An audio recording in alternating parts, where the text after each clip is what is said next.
up, guys? Welcome back to Seller Addiction. It's your boy Dave. Today we're going to discuss where to get your inventory from, how to source things out as far as selling on Amazon or eBay, or OfferUp, 5 Miles, Let Go, wherever you want to sell things. Where do you get your stuff from to sell it? There's quite a few places you can go. I mean, I'll take you back to the roots. We'll just start off with the beginning stages, how we started this. We started off going to garage sales and Salvation Armies, Goodwills, thrift stores, and just simply scanning things, put them online, and sell it. It's really that simple. Like a lot of people would always say, well, how do you know what to get? How do you know this is going to make money? How do you know anything? You never know until you do it. You just got to try it. You really just got to jump out there and try it. We bought a lot of stuff, even from day one in the beginning, that I still got out there in the warehouse. I mean, it's probably more convenient just to get rid of it, you know, make room for more. We're not that packed. We're not at the point where, we're actually at the point where we are looking at getting a bigger warehouse and possibly a storefront, but it's not taking up that much room where I'll have to just say, let's just toss it. Not at that point yet. But the thing is that sometimes we will get a customer that'll walk in and they will purchase and pick it up. And over time, it sometimes does sell on eBay. I like to sometimes bundle those things. But my point is you're not going to score every time around. The only way you're going to learn how to do this is by just simply getting out and doing it. Even today, I mean, as much things as we've sold, I can't go to a yard sale. There's a vast, wide area that I'm not even familiar with that I'm still learning.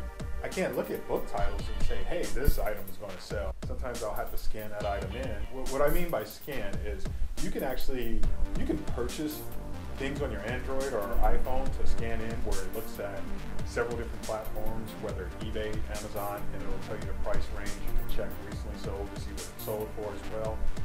Honestly, I don't even do that. I've never done that. I just simply use my eBay app, and if you click the search area at the top, there's like a little barcode. You click that barcode, scan the item in.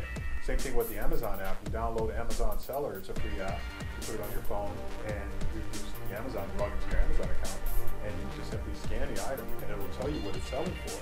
So I don't use any of the other paid programs. I never used it before. It could work. I don't know. It could have been better for us, but I mean, we're here now. Everything is great.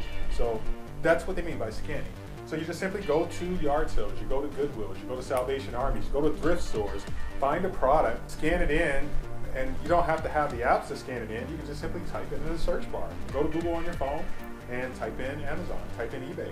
Go to the search bar, type in a product that you have in your hand, figure out what it's selling for. Is it a big return on investment? You know, you're gonna pay $10 for an item. Can you make $10 profit, you know, selling it for a little over $20?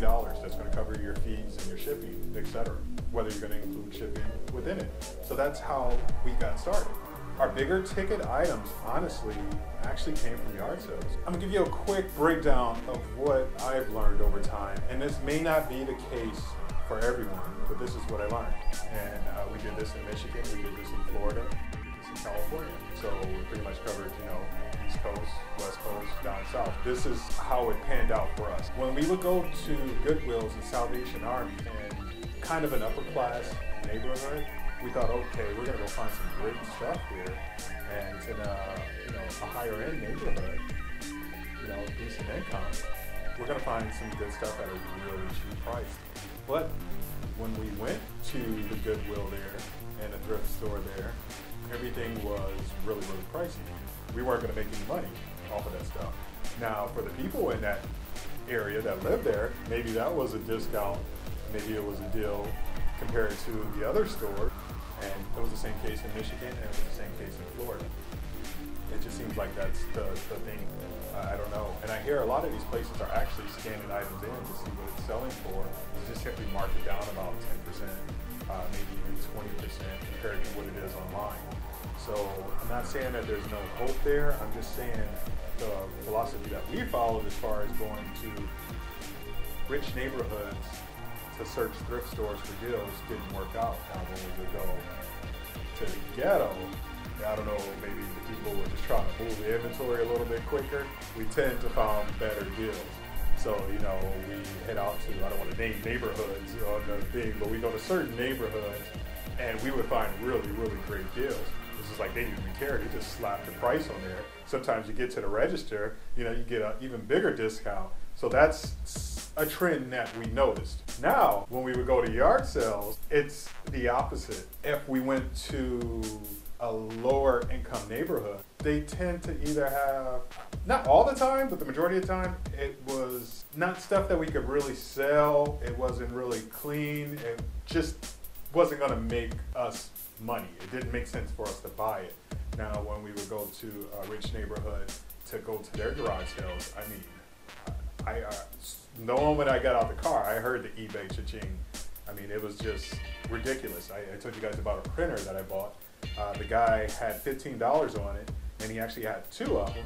And before I even scanned it in, I was like, well, this looks like it's gonna sell. I know it's gonna be more than 15 bucks. I asked him, well, how much for both? He said I couldn't both to you for 10. So 20 bucks, one of the printers sold for $380. So that's the difference that we would find. Rich neighborhoods, thrift stores, Goodwill, Salvation Armies, no. Yard sales, yes. Bad neighborhoods, yard sales, no. Thrift stores, yes. So that's one area. Another area I want to cover with you is how to buy pallets and truckloads. Now see, this is kind of different for us. I mean, we did buy from multiple sources in the beginning. I mean, we have a lot of contacts. And the thing is within this business, once you establish a contact that you're going to purchase from, they tend to bounce around. I don't know if it's a high turnaround rate. They go from company A to company B to company C to company D. We had someone that was like working with Enmar, and that's a company that you can buy truckloads and pallets from. And they were our point of contact maybe for about 2 to 3 months, and then they went with a company called 4G Fulfillment. And then they went from 4G Fulfillment to a company called Amazon Inc. Has nothing to do with Amazon. That's what the company's called. I mean, these are companies you can buy truckloads from. You get Amazon products, various other products, depending on what you're looking for. Enmar was mainly CVS and Rite Aid returned items within a local area, or you can get them from, a variety of areas. It just didn't matter. Our contact would bounce from company 1 to company 2 to company 3, so we would kind of follow them. They knew what we were looking for, what we would like to purchase, and in return, now we had 3 different that we would purchase from. So that's how it kind of grew from there. So they started with company A, they ended up with company C. So we're still working with them, with company C, but now I had to find a contact with company A and a contact at company B. And the same thing, they kind of bounced around and spread, so it kind of grew and grew and grew, and we now have them kind of competing against each other at that time frame. And it got to the point where it was like, now we need to go direct. So we opened up our channels, and now we purchase direct. So that's one avenue of getting products for your business, is getting truckloads, getting pallets. Once you get to the point and you're comfortable and your budget is big enough where you can purchase those items. That was just a few companies that we had used in the past there. A third thing you can do for your business is you can actually purchase directly from the source. Now this is a lot harder, and not to be discouraging, but it's going to take a lot more time, and it's going to involve a lot more capital. We actually go direct through the local Costco's here. We have a channel with Home Depot here within the area. Costco is actually changing their entire structure. It's not going to be set up the way it is now. They're actually going to go through one source to provide all their channels depending on the location and where they're at. But currently, we're utilizing what we have in place from Costco's, and that's actually been a really great deal. So it doesn't look like our local place is going to happen anytime soon. I think we're going to be able to push through the rest of this year, possibly through the middle of next year, and keep these guys as a source. But I'm already working with the channels that they're putting into place to establish that relationship prematurely before everything is set in stone. Home Depot is great. We have a great relationship with the general manager that's out here, and that's been a great source for us. We used to go direct with Walmart. Now, I try to bite my tongue now as far as speaking on businesses, because I told you, like, there's certain things I'll say on a video and then later on I'm contradicting myself. Like before, don't use OfferUp. Hey, OfferUp is great. I don't want to say don't Walmart. I'll put it like this. Had we started with Walmart in the very beginning, I wouldn't be making this video now. We wouldn't be doing this business, because I would say 90% of the stuff we got was junk. is because you can return anything without a receipt pretty much anytime you want. So a lot of that stuff we got was junk. It was broke. So I don't know how it is now. We had a great relationship. We could pick up, and it was very cheap. But still, for what we were making, it wasn't worth it. Our blessing is actually through Amazon, our contract that we have with these guys, and we're purchasing everything direct. And like I said, this is something that comes over time. You know, you got to crawl first. Don't try to just take off running.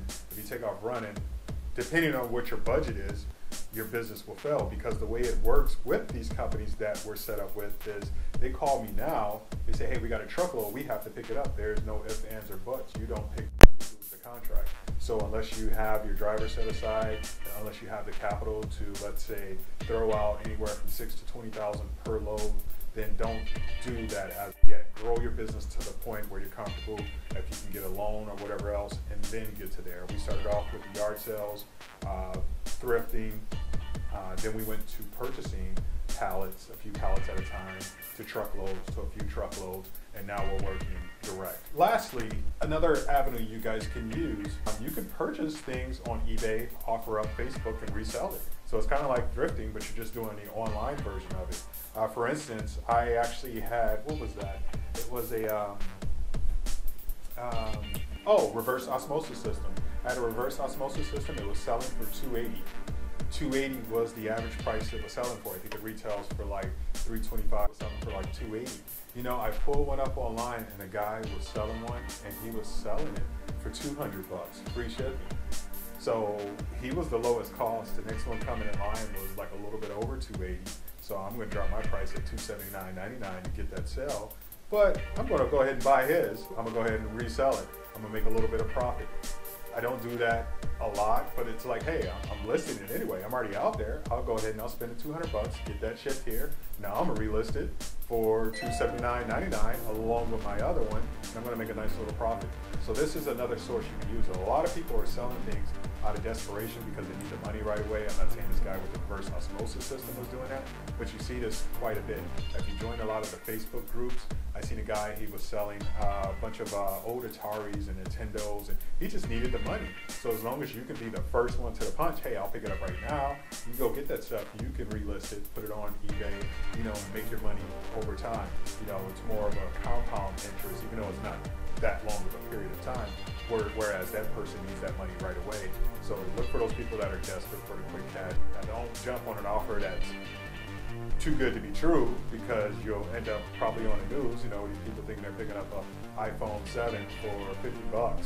That's not the case. These people are probably gonna put a gun in your head or something, you know. I'm just saying, be careful. If it's too good to be true, use your intuition, common sense. It probably is. But you know, you see somebody here and they got a little story and they're getting rid of something at a decent price, you want to jump on that. You want to definitely, you know, jump on that. So, there we have it, quick video, a little bit of advice on where to purchase from, how to do it. Thank you guys for tuning in. Seller Addiction, peace.